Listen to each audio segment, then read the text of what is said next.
Kepada Walikota, Higashimatsushima dan rombongan, selamat datang kami sampaikan dari negara Jepang, wahai saudara.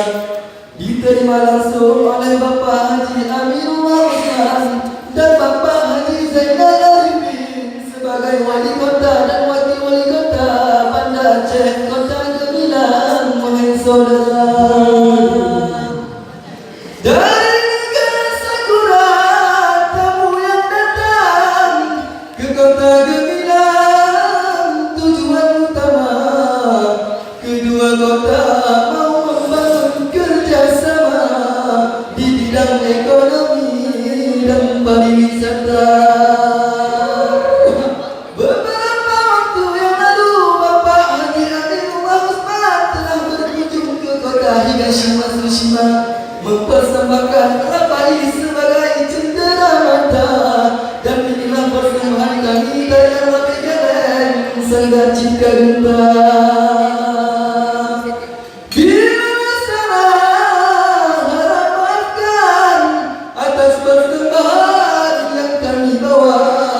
Bila berkenan tuan dan puan, silakan undang kami ke negeri Sakura.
Saudara